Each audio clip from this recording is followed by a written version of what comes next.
सहयोग से आज की संगोष्ठी के अध्यक्ष आदरणीय प्रोफेसर राष्ट्र शाही जी, आज के मुख्य वक्ता जवाहरलाल नेहरू विश्वविद्यालय के भारतीय भाषा केंद्र के अध्यक्ष एवं मेरे अग्रज प्रोफेसर सुदीप प्रताप सिंह जी, प्रोफेसर सारिका काल्ला जी, जेएनयू के हमारे अग्रज डॉक्टर ज्ञानी संतोष जी, बंधु अमृत पांडे जी, शुभ्रा जी, विभाग में मेरे सहयोगी मित्रगण एवं यहाँ पर उपस्थित सभी विद्वत समाज।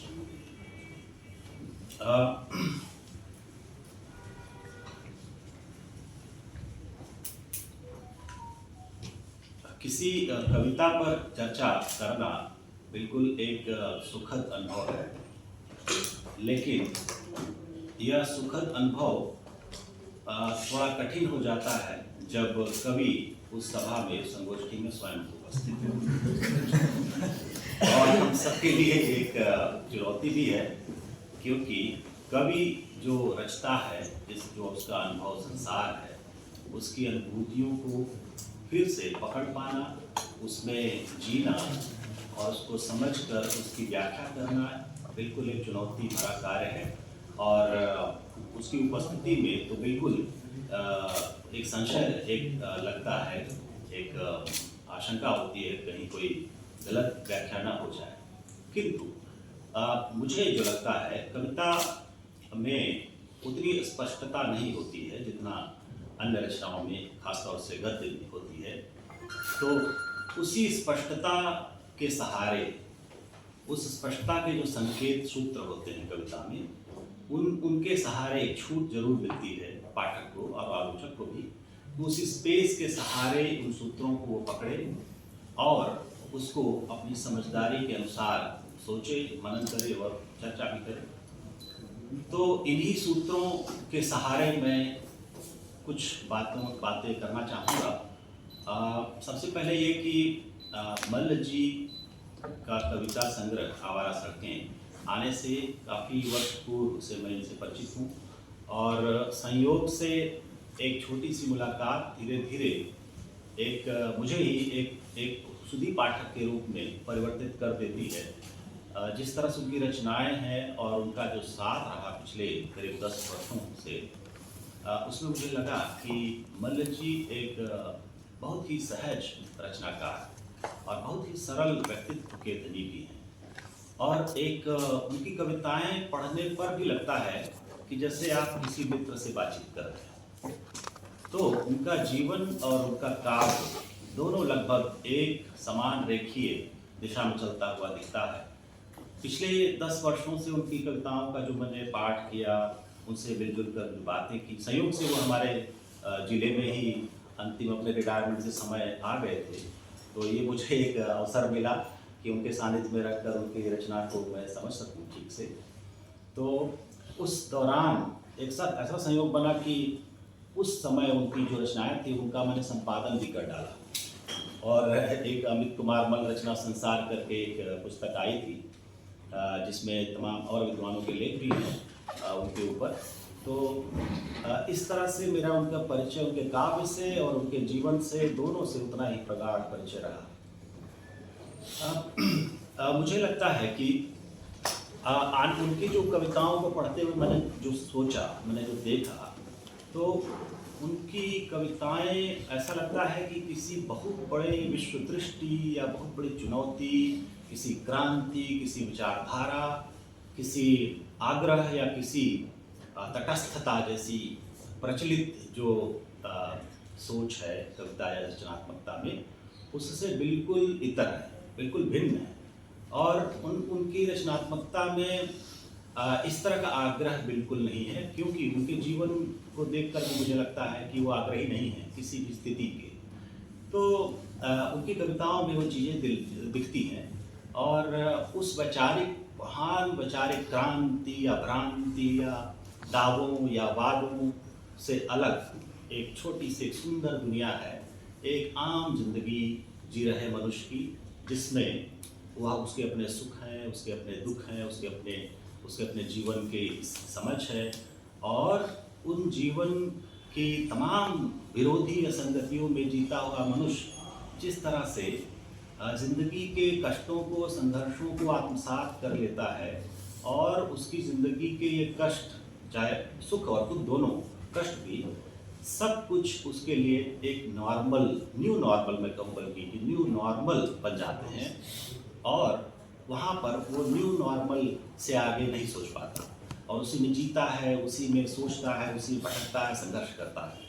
लेकिन उसके आगे उसकी कोई राह उसको नहीं दिखाई पड़ती और एक स्पष्टता, अस्पष्टता और एक अजनबियत जैसी जगह में अपने को पाता है। किसी भी चीज़ पर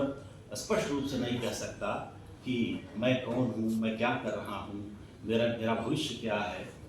इन्हीं चीज़ों को लेकर मल्ल जी की संवेदना काव्य विधान करती है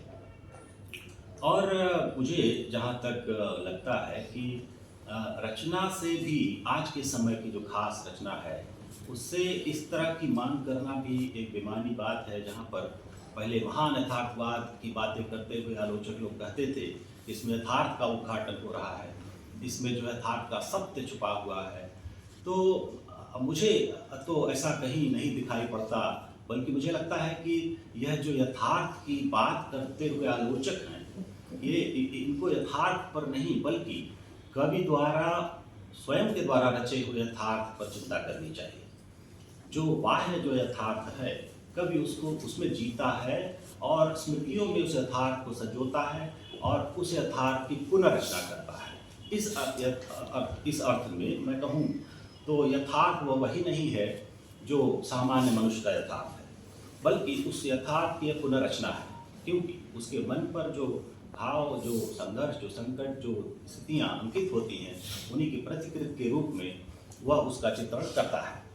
मल्ल जी को भी मैं इस तरह पाता हूँ हर जगह, जहाँ पर एक छोटे से मनुष्य के जीवन जी रहे, उसके जो लक्ष्य हैं, उसके उद्देश्य हैं, उन पर चिंता करते हैं। और पुरानी उनकी कुछ कविताओं को मैं देखूं तो उसमें ऐसा नहीं लगता कि उन कविताओं को देखकर हमें यह कहना चाहिए कि हमारे समय की कविताएं हैं, बल्कि मुझे लगता है कि हमारे समय की कविताएं नहीं, बल्कि इन कविताओं में क्या समय है उसकी तलाश करनी चाहिए। तो कविताओं में जो समय है, उसी समय की नब्ज पर किस तरह से हाथ रखते हैं वो, उसकी बानगी के तौर पर मैं उनके कुछ पुराने जो पूर्व में लिखे हैं, उनकी जो रचनाएं हैं, उसके आधार पर मैं एक बात कहना चाहूँगा। जहाँ पर एक जगह उन्होंने लिखा है, इसी अविश्वसनीय और अस्पष्ट जिंदगी के बारे में, जहाँ पर वो कह रहे हैं कि मेरी आंखों में सपने हैं कि उनकी राख, मेरी आंखों में सपने हैं कि उनकी राह नहीं बता सकता। ये अस्पष्टता बोध ही है जिसके कारण कवि को ये कहना पड़ रहा है कि मेरी आंखों में सपने हैं कि उनकी राह नहीं बता सकता हूँ तो बस इतना कि जंग जारी है। तो ये जो जंग जारी है, और ये जंग और कुछ नहीं बल्कि जिंदगी से जंग है, और जो कि अनेक मोर्चे पर लड़ी जा रही है। यह कोई एक मोर्चा नहीं है उसका, क्योंकि आम जिंदगी में आम मनुष्य के एक मोर्चा नहीं है, वह तमाम संगतियों में जीता है और वह मोर्चे खास तौर से उसके अपने ही मोर्चे हैं। वो किसी की तरफ से लड़ता हुआ नहीं दिखता, बल्कि अपने ही संघर्ष में भागीदार है। वह कभी देश की बात करता है, कभी परिवार की बात करता है, कभी राष्ट्र की बात करता है, कभी संस्कृति पर चिंतित होता है, कभी वह स्वयं पर चिंतित होता है। तो ये चिंता उसके जीवन में इस तरह से शामिल है कि वह चिंता के बारे में भी चिंतित नहीं है, बल्कि वह स्वाभाविक चिंता उसके जीवन की संगिनी की तरह उपस्थित होती है हर जगह। तो गालिब के शब्दों में कहें तो बड़ा एक सटीक इस पर एक बात उन्होंने कही है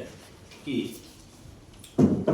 इसी अस्पष्टता को लेकर कि वो विवशता जिसके कारण वो कुछ कर नहीं पाता मनुष्य, वो कहते हैं कि हम हैं मुश्ताक और वह बेजार, हम हैं मुश्ताक वह बेजार, या इलाही ये माजरा क्या है। तो वही बात है कि ये या इलाही ये माजरा क्या है, इसी स्थिति का मनुष्य भी है, जो आम जिंदगी जी रहा मनुष्य है। मल्ल जी की कविताएं मुझे लगता है इसी सहजता के साथ, उसी मनुष्य की सहज जिंदगी की सहजता को लेकर आगे बढ़ती हैं, और आगे चलकर ये जो अस्पष्टता है, ये अविश्वसनीयता है जीवन के प्रति, वो हमें एक एक परिपक्व मनुष्य कैसे सोचता है, एक परिपक्व युवा जो अपने सपनों और संघर्षों को लेकर आगे बढ़ता है।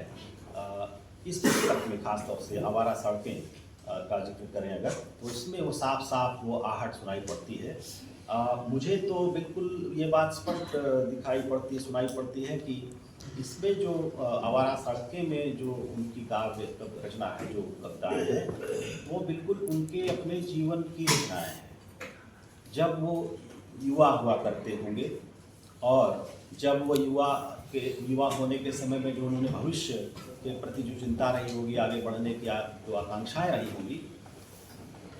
उसी आकांक्षाओं की स्मृतियां हैं इस रचना में, जिसमें रचनाकार अपने युवा दिनों की याद करता है और पाता है कि मैं यूं ही हूँ, बस भविष्य के सपने तो बुन रहा हूँ, लेकिन मैं जानता नहीं क्या होगा। और वह कभी अपने आप को रेल के स्टेशन के पास बैठा हुआ पाता है, कभी मॉल में टहलता हुआ पाता है, कभी प्रेम भी करता हुआ पाता है। प्रेम करता है कि नहीं, लेकिन करता हुआ पाता जरूर है, और वह प्रेम ही उसको एक संबल भी प्रदान करता है कहीं न कहीं। और भविष्य बुनने की राह में वह प्रेम भी छूट जाता है, और बचता क्या है? बचता है सिर्फ उस गर्म पानी, उस गर्म चाय, उस प्याली से उठता हुआ एक भाप। एक बहुत सुंदर उनकी कविता है जिसमें वो पूरी चाय करके एक कविता है, जिसमें आप देखेंगे कि एक युवा मन उससे क्या क्या छूट जाती हैं बातें, और कैसे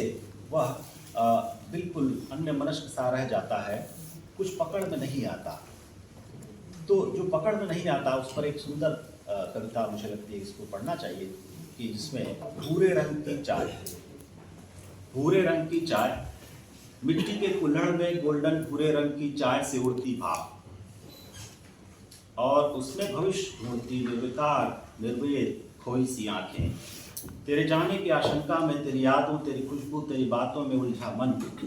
अभी भी बेच के उस फोर बेंच पर बैठे तुम्हें ढूंढ रहा है। तुम अपने घर से, परिवार से, रिश्तेदारों से दूर लड़ती भिड़ती इस शहर की गलियों में क्या जालू की तरह रहकर वर्षों कंपटीशन की तैयारी करते, परीक्षा देते, परिणाम का इंतजार करते करते, मेरे कुछ बनने की बात जोहते जोहते थक कर नौकरी और प्यार को भूलते हुए घर जाने के लिए, अपने रूम के लिए निकल गई होती। मुझसे बिना आंखें मिलाए, बिना हाथ मिलाए, मैं नौकरी तुम्हें, अपने को, अपनी जिंदगी को पकड़ रहा, उस कुल्हड़ की गोल्डन चाय से उड़ती भाप में। तो ये जो जिंदगी जिस तरह से फिसल जाती है और उसको कुछ नहीं मिलता, ऐसा उसको आभास होता है, लेकिन फिर वो हार नहीं मानता और आगे बढ़ता चला जाता है। और एक दिन छोटे शहर से आगे बढ़ते बढ़ते वह अन्य और भी लोगों की आकांक्षाओं का प्रतिनिधि बनता हुआ दिल्ली की ओर चलता है। मुझे तो लगता है कि ये जो संग्रह है, ये उनका आत्मकथ्य है, और आत्मकथ्य भी इस तरह की जैसे डायरी हो, और उसमें दैनंदिनी की तरह रोज एक पन्ने जुड़ रहे हैं। और इसी तरह से, क्योंकि पहली कविता में हम देख रहे हैं कि कैसे वो इलाहाबाद, मुझे लगता है इलाहाबाद की कहानी होगी, क्योंकि उनका जीवन उस समय वहीं बीता, और आगे हर युवा की तरह इलाहाबाद जैसे छोटे शहर का व्यक्ति दिल्ली की तरफ जाता है, दिल्ली की ट्रेन पकड़ता है, लेकिन क्या मिलता है उसको? दिल्ली जाती ट्रेन न जाने कितने सपनों, गांवों, कस्बों, शहरों को दिल्ली पहुंचा देती है। अब वो एक थोड़ा सा जाता हुआ, यात्रा करता हुआ यात्री अक्सर दार्शनिक मुद्रा में अपने को पाता है,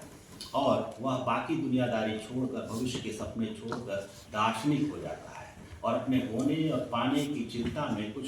दार्शनिक तरह की कुछ तर्क जुटाता है, और उसी में से एक कविता निकलती है कि दिल्ली जाती ट्रेन न जाने कितने सपनों, गांवों, कस्बों, शहरों को दिल्ली पहुंचा देते हैं अपनी जिंदगी जीने के लिए। महानगर उन्हें जोतता है, पेरता है। छुट्टियों में दिल्ली से लौटती ट्रेन ले जाती है शहर से दूर लोगों को, परिवारों को, गांवों को, कस्बों को, छोटे शहरों को, सपनों को, उनके अपनों के पास, जहां वे लेते हैं दम भर सांसें, लगाते हैं मलहम अपने सपनों को, अपनों के प्यार में मजबूत करते हैं अपने विश्वास को, घर वालों से लेते हैं कुछ पैसे, फिर लौटाते हैं उस महानगर को। फिर जूझने लड़ने को, मान्यता पाने को, जाती लौटती ट्रेन निर्विकार ढोती रहती है सपनों को, जरूरतों को और हसरतों को। तो ये एक डायरी की तरह, एक काव्य में कहे गए आत्मकथ्य की तरह ये कविताएं आगे बढ़ती हैं और कवि जीवन में बहुत कुछ पाता है, लेकिन जो पाता है उस पर भी वो सवाल खड़े करता है। वह सफल भी होता है, युवा सफल होकर, परिपक्व होकर वह रिटायर भी होता है। रिटायर्ड जिंदगी से नहीं बल्कि सफलताओं से, जिनको जनता और दुनिया सफलता कहती है, उसी सफलता को वो सोचता है कि क्या ये सफलता सचमुच की सफलता है, या एक इसी सफलता की सोच में वह एक फिर से निरर्थक भाव से भर जाता है और मानता है कि असल में कुल मिलाकर सफल जीवन जीना महत्वपूर्ण नहीं है, बल्कि सार्थक जीवन जीना महत्वपूर्ण है। क्या हम सार्थक जीवन जी रहे हैं, इस पर प्रश्न काम करता है। ये पूरे आज के युवाओं के लिए भी एक प्रेरणादायी बात हो सकती है, जहाँ पर वो सफलता की अंधी दौड़ में भागे चले जा रहे हैं और उनके हाथ में अंत में मिलती है निरर्थकता और उसका निरर्थकता बोध। ऐसे में कवि प्रेरणा लेने के लिए, अपने को फिर से संबल प्रदान करने के लिए, अपने समय में हो रही घटनाओं, परिघटनाओं, तमाम चीज़ों को सोचता है। वह राम के पास भी जाता है, वह राम लोकनाथ राम के बारे में भी सोचता है और राम को पाता है कि राम मेरे ही जैसे व्यक्ति हैं और राम कोई महान दिव्य पुरुष या महान या ईश्वर की तरह नहीं है। राम की छवि भी अनेक है और उसमें कवि को जो छवि दिखाई पड़ती है वह लगती है तो मेरे जैसा कोई व्यक्ति है जो फिर से अपने घर लौट आया है। असल में ये अयोध्या में राम का लौटना उसी युवा के सार्थकता बोध के लौटने की तरफ इशारा करती है और वहाँ पर कहता है कवि कि भगवान राम, मर्यादा पुरुषोत्तम राम, न्यायप्रिय राम, राष्ट्र नायक राम पधारिए अपने घर में सदियों बाद। असल में ये घर जो लौटना है ये कवि का स्वयं का लौटना है, जिसमें वो राम को लौटा हुआ पाता है और एक आम आदमी की तरह जूझते, न्याय मांगते, संघर्ष करते, स्वागत है, अभिनंदन है, अभिवादन है, लोकनाथ राम, जननायक राम। तो यह राम कोई धार्मिक या कोई आस्था जैसी संकल्पना से नहीं निकले हैं यहाँ पर, बल्कि अपने ही भीतर का एक मनुष्य जो बाहर रहते हुए घर लौट आया है अपने को सार्थक बनाने के लिए। राम असल में राम वही हैं और ऐसे में वह पिता को भी याद करता है। पिता को याद करते हुए कहता है वह सूरज है, तपता रहा जिंदगी भर, चलता रहा जिंदगी भर, वह पिता है, खटता रहा जिंदगी भर, वह दोनों रुक नहीं सकते क्योंकि जिंदगी को चलना है और दुनिया को भी। तो पिता की स्मृतियाँ कहीं कहीं एक प्रेरणा देती हैं और प्रेम की स्मृतियाँ प्रेरणा देती हैं। सार्थक जीवन जीने की उसकी जो इच्छा है उसको वह आगे हमेशा उसी के बारे में सोचता है और अपने को हारा हुआ नहीं बल्कि मनुष्यतर लौटा हुआ पाता है। मनुष्य वह असल में मनुष्य बनने की ही प्रक्रिया में रहा था लेकिन बीच में भटक गया, ऐसा लगता है मुझे। और अपने को कहता है, योद्धा नाम की कविता में ये बात प्रकट होती है जहाँ पर वो कहता है कि असल में जो नैतिकताएं अभी हैं वह नैतिकताएं नहीं हैं बल्कि नैतिकताओं के आभास हैं और उसको हम नैतिकता मान चुके हैं। जिसमें वो कहता है कि अब शाम होते ही युद्ध नहीं रोका जाता, यानी युद्ध की नियति और नैतिकता पर प्रश्न है कि ये युद्ध क्यों नहीं मूल्यों के आधार पर, आदर्शों के आधार पर लड़े जाते। तो ऐसे में वह कहता है कि युद्ध नहीं रोका जाता, विपक्षी के गिर जाने पर युद्ध नहीं रोका जाता। हम जानते हैं हमारे मित्र की जो चेतना है उसमें तमाम नैतिक मूल्य हैं युद्ध के भी, तो वहाँ पर वो सोचता है कि मर्यादाएं, नैतिकताएं धोखे की तरह हैं, छल की तरह प्रकट हो रही हैं और ऐसे में पार पाना इनसे बड़ा मुश्किल है। यही नियति बन चुकी है और कहता है कि कामयाबी ही सत्य है, कामयाबी ही इस युग का शास्त्र है, सफलता ही साध्य है, ऐसा लोग मानने लगे हैं। लेकिन कवि इनको नहीं मानता और अंत में वह काफ़ी अपने विचारों को आगे बढ़ाते हुए कहीं कहीं भावुक हो जाता है और गीतों की तरफ भी मुड़ता है। कुछ तरल भावनाएं प्रकट होती हैं और गीत भी गाता है, सुकून की बातें करता है। वह कब्जे की बातें नहीं करता, लड़ाई की बातें नहीं करता। असल में सार्थक जीना यही है। और फिर से मैं कहूँ एक बात, मुझे लगता है कि समय इशारा का इशारा कर रहा है और गालिब के ही शब्दों में फिर से मैं कहूँ क्योंकि मेरे पास बहुत पसंदीदा है और की एक पंक्ति मुझे याद आ रही है, मैंने नोट भी किया है कि बस कि दुश्वार है हर काम का आसान होना और आदमी को भी मैसर नहीं इंसान।